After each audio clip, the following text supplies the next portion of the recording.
ये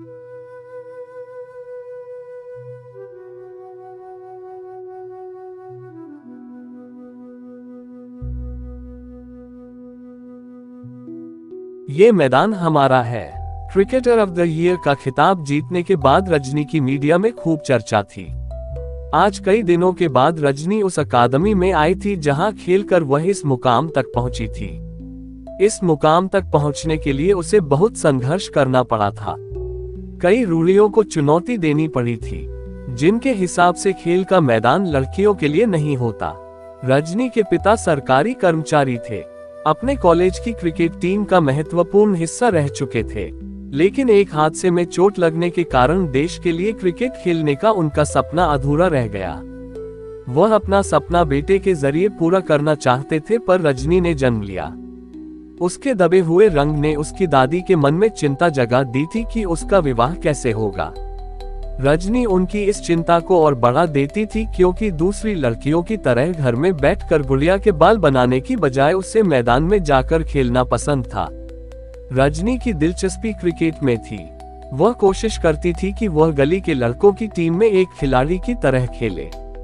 लड़के उसे साथ खिलाने को तैयार नहीं होते थे, पर रजनी हार मानने वाली नहीं थी।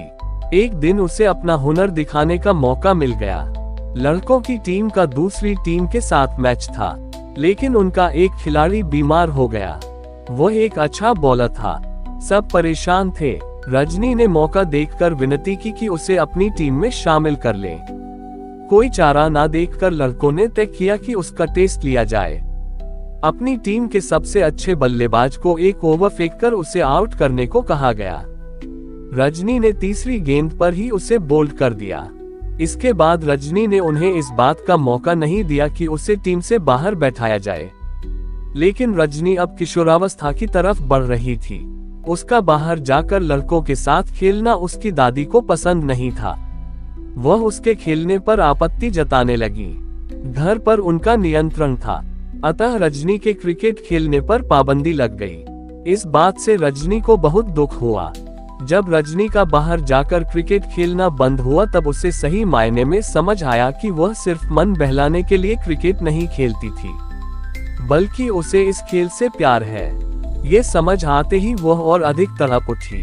रजनी ने भी तय कर लिया कि चाहे जो करना पड़े वह भी क्रिकेट खेलेगी। उसने अपने पिता से इस बारे में बात की। पिता ने समझाया कि क्रिकेट लड़कियों के लिए ठीक नहीं, चोट लगने का खतरा रहता है।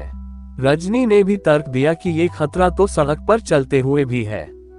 वह भी क्रिकेट को उतना ही प्यार करती है जितना उन्होंने किया था। क्रिकेट खेलना ही उसका सपना है। इस बात ने असर किया। पिता मान गए, पर दादी का विरोध जारी रहा। अब रजनी ने भी अपनी लड़ाई लड़ने की ठान ली थी। वह भी जिद पर अड़ गई। उसके इस जुनून ने उसके पिता को बहुत प्रभावित किया। उन्होंने अपनी मां से कह दिया कि वह रजनी की इच्छा पूरी करने में उसकी मदद करेंगे। रजनी का दाखिला उस स्कूल में हो गया जहां लड़कियों को खेलने के लिए प्रेरित किया जाता था।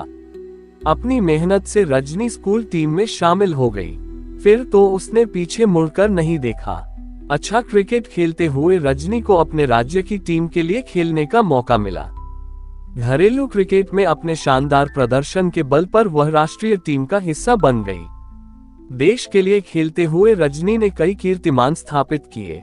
उसकी उपलब्धियों के लिए उसे क्रिकेटर ऑफ द ईयर का अवार्ड मिला। रजनी अकादमी में लड़कियों से बात कर रही थी, तभी एक लड़की उसके पास आकर बोली, दीदी आप मेरी आदर्श हैं। पहले मेरी दादी मुझे क्रिकेट खेलने से रोकती थी, कहती थी ये लड़कियों के लिए नहीं। मैंने उन्हें आपका मैच दिखाया। आपको खेलते देखकर दादी ने मुझे भी इजाजत दे दी। सुनकर रजनी को गर्व हुआ। उसने जो लड़ाई लड़ी वह अगली पीढ़ी के काम आ रही थी।